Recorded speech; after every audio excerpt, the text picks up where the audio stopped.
Hello guys, this is going to be a short little tutorial here on how to make infield grass textures, kind of a different approach than what we normally would take.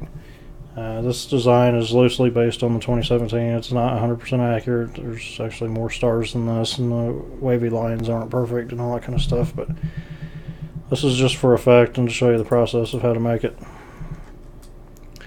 We'll fly down here and take a little bit of a closer look, see what we're looking at. Using this process, it's almost imperceptible as far as how that's done. And I'll kind of slow down just for video sake here so you can see. You really can't tell how we're cheating this.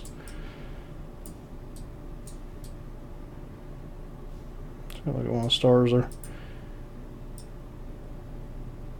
So normally, the issue is, painting specific designs or something like that. In the past we've been limited to, horizontal repetitions, which you can see underneath the design where it has that horizontal repetition with the light and dark lines, but they go all the way across. Some of the designs, we could do that where it was just a kind of a wavy line versus a straight line. But if you want to do something like this with crazy designs, or another use for this I'll go over a little bit later, I'll be using in the upcoming Bristol build, and it's for TSDs, track surface decals, for the logos that are on the apron in the corners.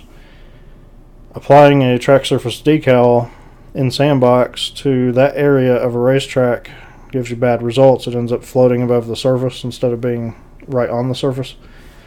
This process will work great for that, and it's been used in the past too. That's kind of where the idea came from. But I'll quickly go over here how we got to this point.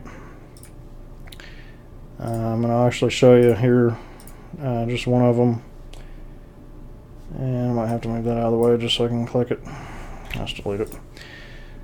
So you can kind of start to get an idea of what's going on there. That is actually an object. I'm in object placement view.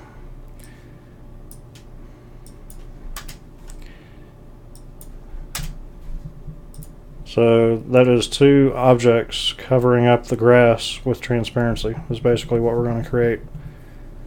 Since we're creating an object, a collection of flat planes, we're going to map it in a fashion that we can just paint it as a flat canvas. Thereby, we can do whatever design that we want to do.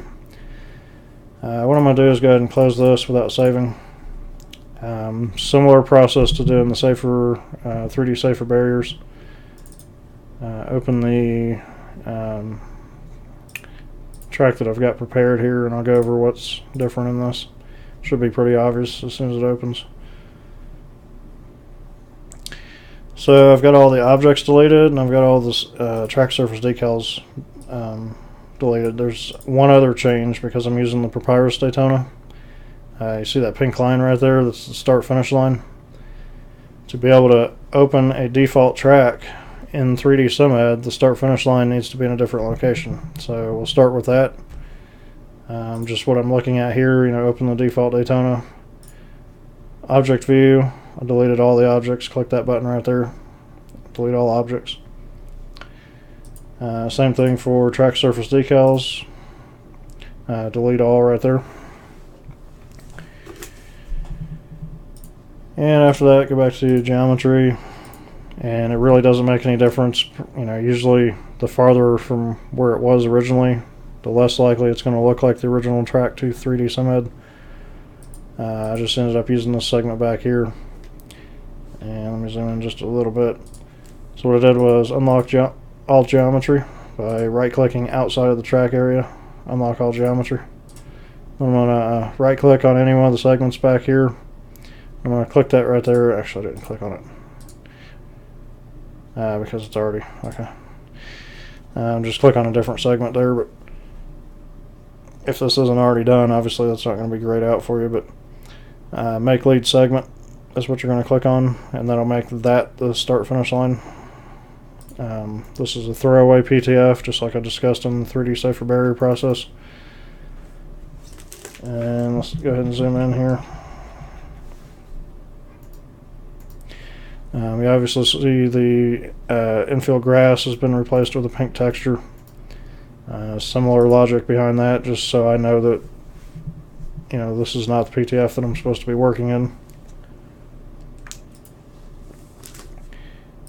So I've got it named similarly to the pink walls, a grass pink, and I've actually got, we'll zoom in just a little bit more just so you can get an idea.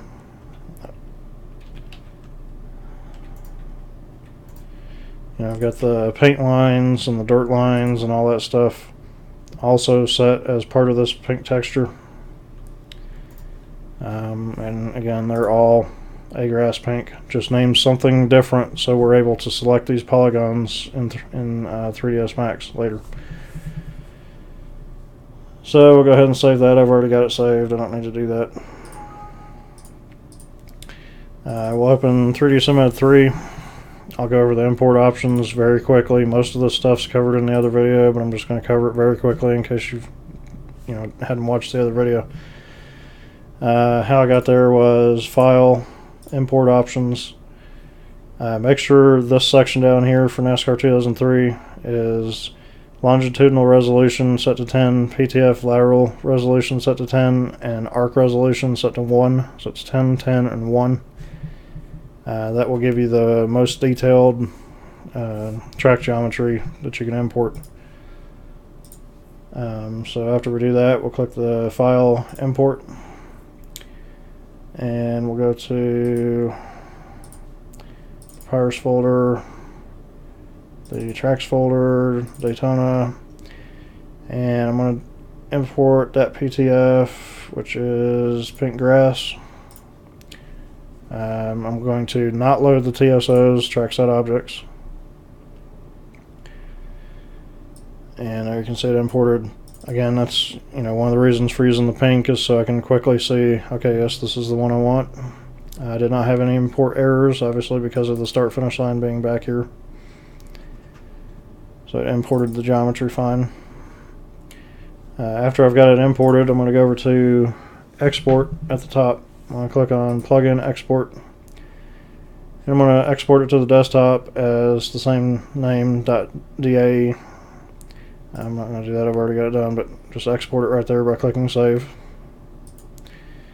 After I do that, we'll close 3D SimEd. So we'll open 3ds Max. Now we want to get our track imported. So we're going to import that DA file that we just exported. I'm not changing anything, this is all default. I'm using 3ds Max Design 2014, by the way. Leaving everything the way it was originally. On these dialog boxes, you can pause the video and see if yours matches.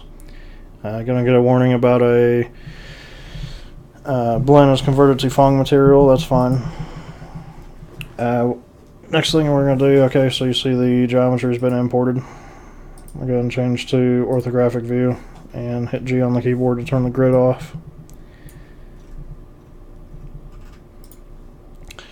You can see it's very complex as far as the mesh density, and the polygons are very small, so we've got the highest resolution that we can have in here. Next thing we'll do is we'll go ahead and make sure it's selected. And I'll right click on it and I'll click on Convert to Editable Poly. And next thing I'm going to do is hit M on the keyboard to open the material editor. And I'm going to click this eyedropper button right here. I'm going to click anywhere on that object. You notice the submaterial gets populated with all the texture names.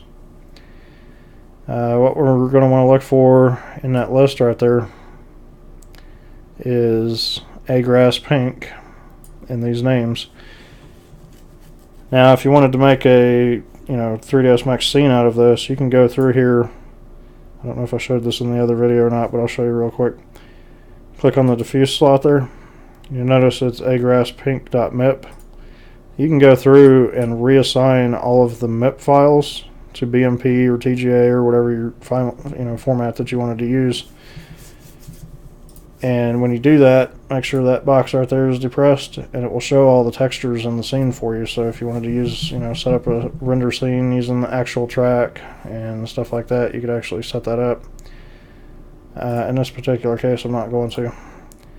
All the information that I need out of this for this process for making 3D object TSDs basically is what number is in the material ID. So A-Grass Pink is number 26 right there. See, A-Grass Pink 26. That's the information that we needed. So I'm going to close the material editor. I'm going to go to Editable Polygon. And I'm going to scroll down the list here to Polygon Material IDs. I'm going to select the ID number 26. If you notice, over here it selected all those polygons for me. That's because it's selecting all the polygons associated with that texture. That was why we renamed a different texture and applied it to that area in the PTF. I no longer have to go through and individually select each one of these little polygons separately. I can absolutely do that. I can go by, you see the process there, how tedious that would be. I don't need to do that. That right there selects everything for me.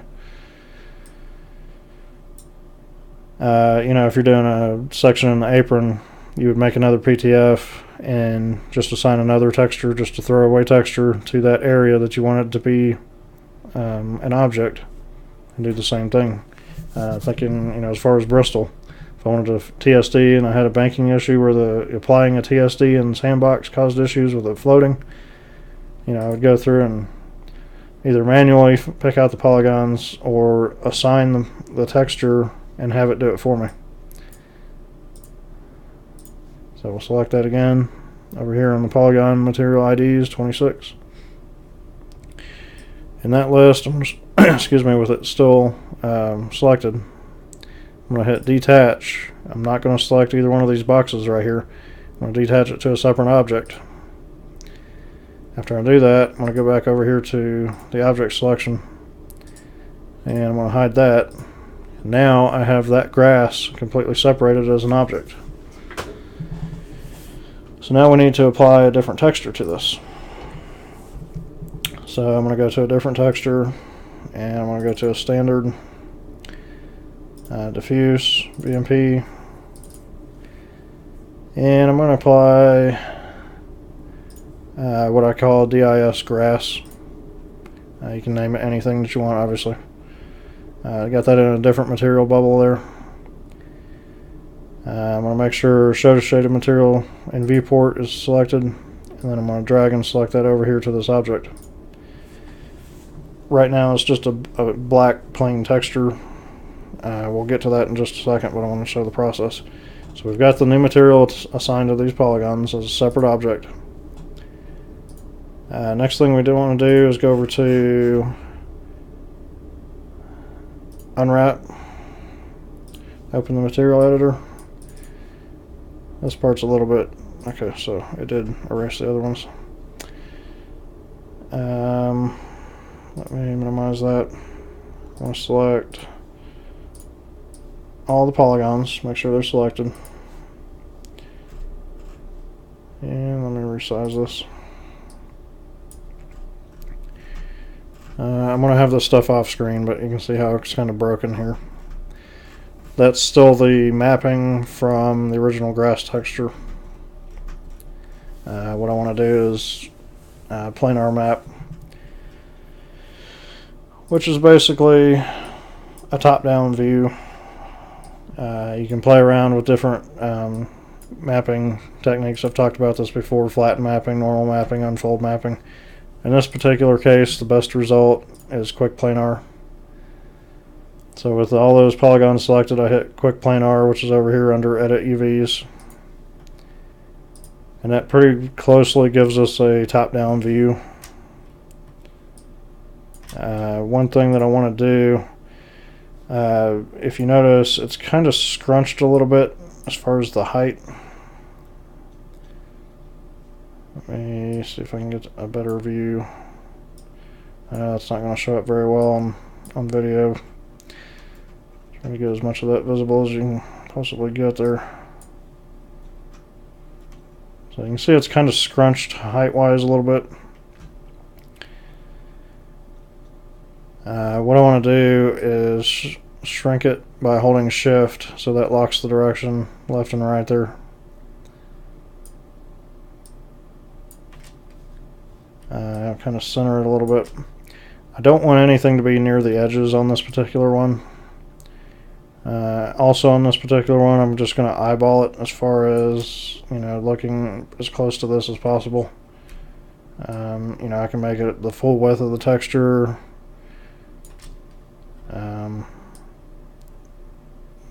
Something like that. That's pretty good. As far as mapping, whatever I paint here is going to show up on this, pretty much as a flat canvas. So I've got that mapped. Actually, what I need to do, this particular texture, I always use way bigger textures than I need to, so you can shrink this down easily. Unless you're doing something that's super intricate and you need the resolution. This particular texture that you're looking at is 4,096 wide by 1,024 tall. Totally unnecessary. And this actually could be 512 tall, to be honest. Totally unnecessary to make it that big. What I basically need is, okay, well, I've got the flat canvas underneath. I've got this area laid out to use a flat canvas. How do I go about painting something and having any idea where it's at if I want to make it accurate? Now, the one you saw previously, the finished version, that is nowhere near accurate. I'm not releasing that file as, it's not meant to be out there. It's just meant to be part of the process to show you that it works. How can I accurately paint this? And I've gone over that process before too, but I'll go over it here in this video just to make sure it's all in one area. I want to render this template. Like I said, it's 4,096 by 1024. This particular case, I want to make that all white. And I'm going to render the UVW template. And again, I don't think I'm going to be able to fit this on the screen to show you. No, it won't let me resize it. Here, I'll do it that way. Zoom out just a little bit. It kind of looks like garbage, but you can see the wireframe. You guys are familiar with wireframes. You paint on NASCAR 2003 cars, you know what the wireframe is. That's how you get the wireframe. Actually, there we go. We'll just do it that way so it doesn't flicker. I want to save that as a PNG, which I've already done. I just named it disgrasswire.png. With transparency, it'll give you a dialog on there. So I've got that. Next thing I want to do is open the texture. Most of this is review. I've got this stuff covered in other videos, but I want to make sure I cover as much as I can in one video for you. We'll open the wireframe. It's obviously white, untransparent. You can't see it. So what I'm going to do is hit Control A to select all. Control C to copy it. Now when I go over here to the texture, I'm going to go to Edit, Paste, Paste into Place. Sorry. Paste Special, Paste into Place. You can see we're looking at exactly where it's supposed to be. When I paint something here, it's going to show up exactly over that polygon, and that takes care of all that for you. So it's exactly like using a wireframe in the car model templates. All right, I've actually got the texture already set up here. In this particular case, I've got the way you want to set your texture up. We'll turn this wireframe off. You want to have disgrass.bmp as completely black, so that's RGB 000, hex code 00000. Save that. Then you're going to create in your texture, you're going to change the background color. In this particular case, I've got RGB 35, 35, 35. You can play with that color. That's going to be, let's see, if we turn on the design, anything that is true black is going to be 100% transparent. Anything that is not true black is going to be varying degrees of transparency. So you can see I've got this design, I found, random star images on Google, random wavy lines, random Daytona outline. Got those pieces in there. And I painted them using the wireframe, obviously. Exactly like you're painting it on a car. I'll turn the wireframe off. Just to review, I've got the background is no longer black. I need that base texture to be black, but I need the TI image, transparency image, to be something other than that. With the, in this case, in Sandbox, if you look at the track, the designs are actually lighter than the background color or background grass. So this process is working for that. If it's the other way around, your design is a darker color, then you're going to do it the opposite of what I'm doing here. Your background is going to be black and your design is going to be the lighter color. Again, the shade of the background color in this case, the lighter I make it, the darker the grass is going to end up. If I make it, white, the grass will end up being black. I know it's opposite and a little bit confusing, but make sure you watch that part again if you need to go back and watch this part of the video again, just so you understand. So I think that covers everything there. Paint your designs. Because this is a flat plane, a flat design, I can paint anything that I want to paint. This would work for pretty much every design they've had that I can think of, except for horizontal repetitions. If it's horizontal repetitions, you want to take care of that in the traditional way. But a flat design like this is really the best way to do it. Alright, so the other thing that we need to talk about is we'll convert this back to an editable poly.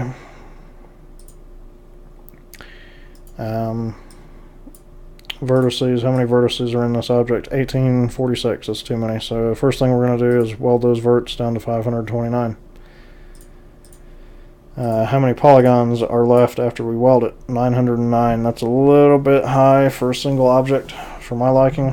So in this case, what I would do, drag select half of the object after I've got the mapping done. Detach it as a separate object. Don't check the boxes. Now it's a separate object. Now I've got 460 in a single object there. I'm going to take those two objects. I'm also going to make sure each one of these objects, the pivot point is at 0, 0. You can see down here it's at 0, 0. When I place this object in Sandbox, I'm going to make that placed at 0, 0 in Sandbox under the Object Properties window, and it will automatically line up for you. The other way to do it is Effect Pivot Only, center to the object.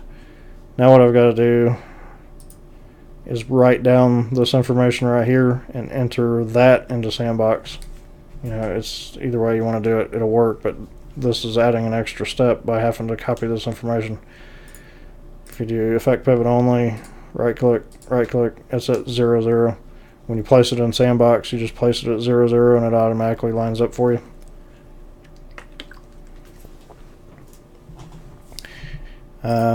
Next thing we need to do is export these. The workflow that I use, I export, do all my work in Max 14, export it into Max 17. We also are using transparency. I'm going to go ahead and cover that as quickly as possible. I'm going to name this, DIS Grass 1, the other one DIS Grass 2. Save this as one scene. I'm also going to make sure that I've got these two objects selected. Unhide all. Hide those two. Drag select and delete everything else. Unhide all. Make sure that those two objects are the only thing in this scene. I'm going to save that as another scene. So, I've got that saved there already. Then what I'm going to do is delete one of them. Take that one, copy that, copy the file name.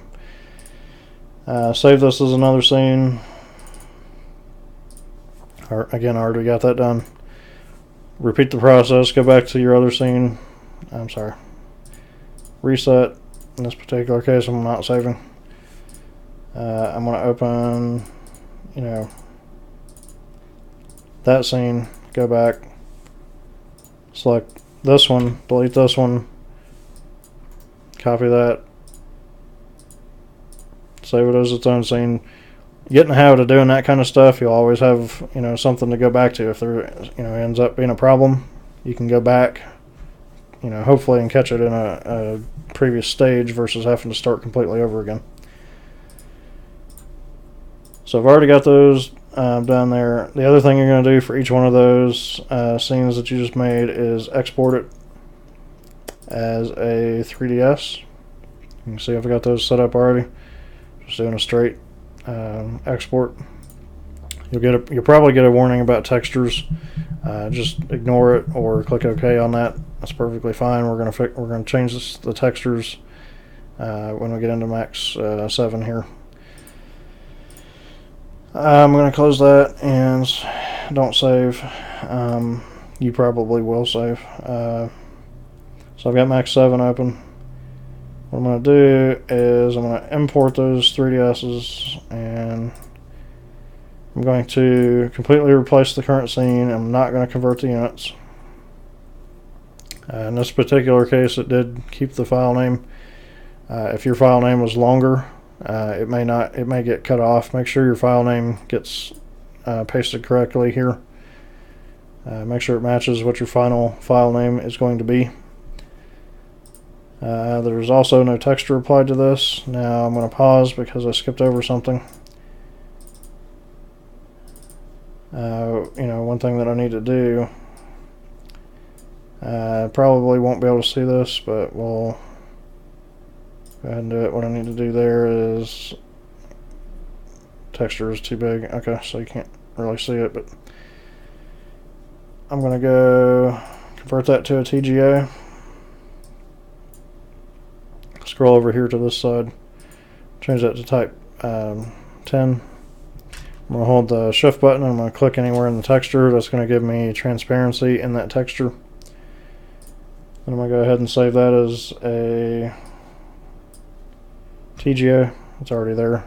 That will give me the alpha transparency, which I'll talk about why that's important here in just a second. That's going to be a completely different texture. It's only for applying here in 3ds Max 7.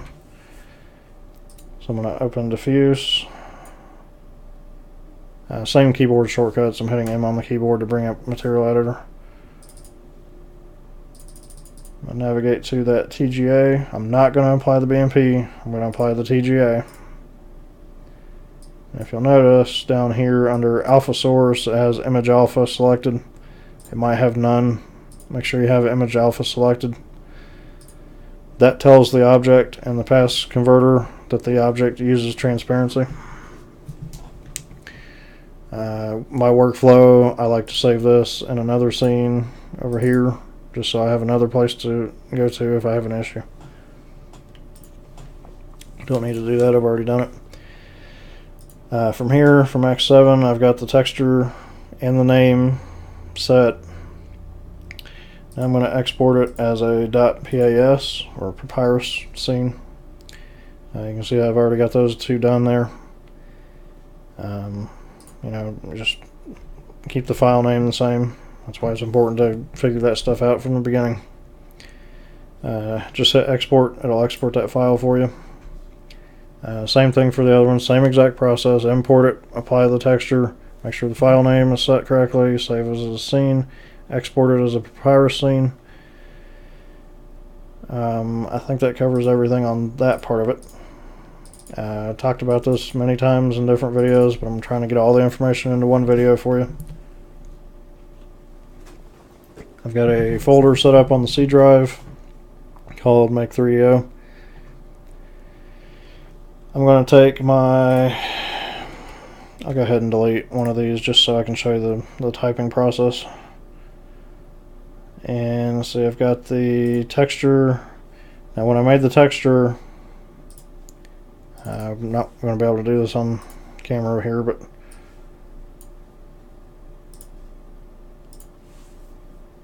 I've got the DIS grass, which is just a solid black texture. And if I set it for type 7, if I've got a texture name underscore TI at the end of the texture name, you can see I've got the the design that we painted. So when I go to MIP, make sure your main texture is selected here in the transmap or image. Make sure you're on the image, not the transmap when you save it. So right there you click save. I'm not going to do it because this is a huge texture and it ends up blocking the computer up. Again, don't need to have the texture this big to do it. But you would save it as a MIP file right there. You need the TGA, you need the pass files that you exported from Max 7. You can use any of the older versions of Max, by the way, it doesn't have to be Max 7.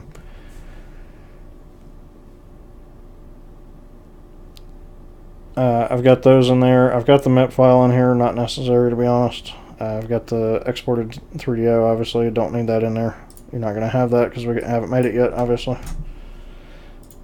Open command prompt. What I did was start, typed in CMD in the start menu. Hopefully that shows up on the video there. CMD.exe, that's the one you want. Brings up this window here, command prompt. Now this is why I made the folder easy to navigate to. So it's going to be cd change directory, oops, excuse me, cd backslash change directory, cd backslash make 3DO, enter. Now we've navigated the command prompt. I'm going to start that over just to make sure that you can type exactly what I'm typing. cd backslash make 3DO. Now we're in the make 3DO folder. Now I need to tell make 3DO program right there to operate, and I need to tell it how to operate. So we're going to use make 3DO -p for pass versus script. DIS underscore grass 1.pass. Now when I hit enter, watch up here, it'll spit out the 3DO. So I'm still in the command prompt, I hit enter, and back there in the folder it just created the object for me. If you open it in 3D SimEd, it should, yeah, it's got half the design on it, and it's pretty much transparent. Looks opposite in here. If you end up having an issue with the transparency being opposite, then reverse your texture. Make your design somewhere not black and make the background black if it happens to end up not looking correct. But check that in Sandbox and in game. Don't look at it in 3D SimEd. May not be drawing correctly in here. So that tells us how to get the object. Again, I'm not going to cover how to place objects. Most of you know how to place objects.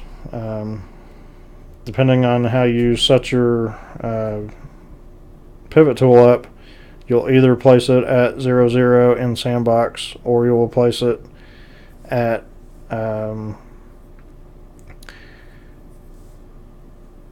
coordinates that you record. One thing that I did skip over, and I think I'll just show you in Sandbox. Go here.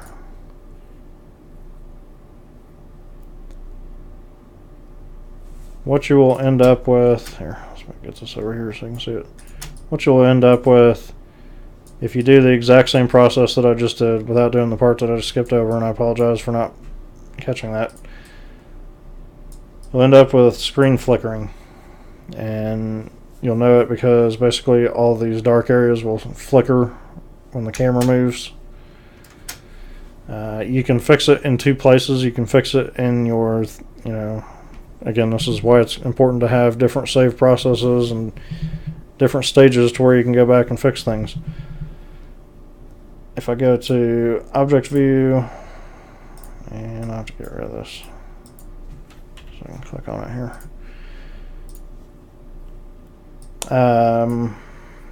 By the way, if you run into that situation, you don't want to delete the grandstand or something because you can't click on what you're working on here.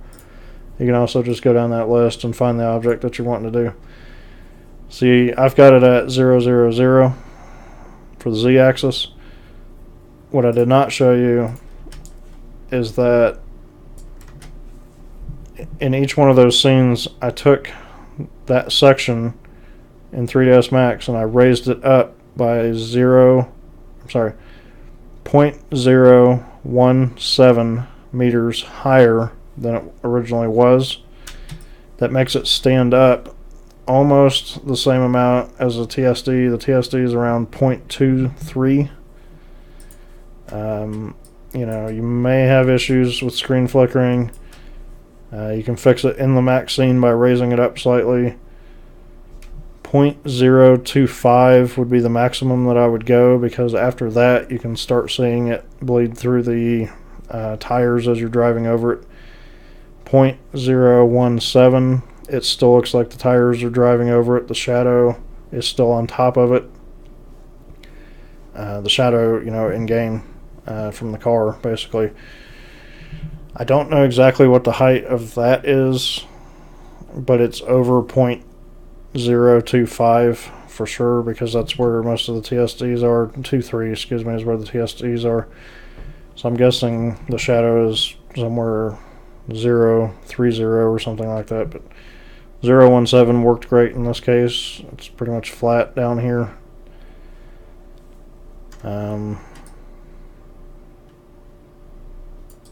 But yeah, you can fix that in the trackside object. If you forget to raise that up like I did, you can put it right here, 1.7. Now obviously that's 0.17 times 2 now, because it's raised up in both the object and sandbox, which you might end up having issues with the shadow blinking through it and that kind of thing. But either fix that in the max scene or fix it in sandbox, and that'll take care of flickering just with the grass texture. As far as applying it, what I'm going to do is delete that. You can do whatever you want with the grass texture underneath. This is just the Papyrus default grass 2, I believe. You can have the patterns, or you can get rid of the patterns. It's sky's the limit on that. So hopefully that gives you an idea of the process. I know that was extremely long-winded and might be a review of a lot of stuff, but I wanted to make sure all that stuff was in one video for you. This is just the Papyrus Daytona. I'm not working on a Daytona. I want to make that clear. But I did get several requests for how did I do that. Hopefully that gives you some different ideas too. You could use that for shading. If you wanted to render the shading instead of applying it as we normally do in Sandbox, you could render the shadows and stuff like that too if you wanted. A whole bunch of different possibilities for it. So I believe that covers everything I need to cover in this video. So with that, thanks for watching.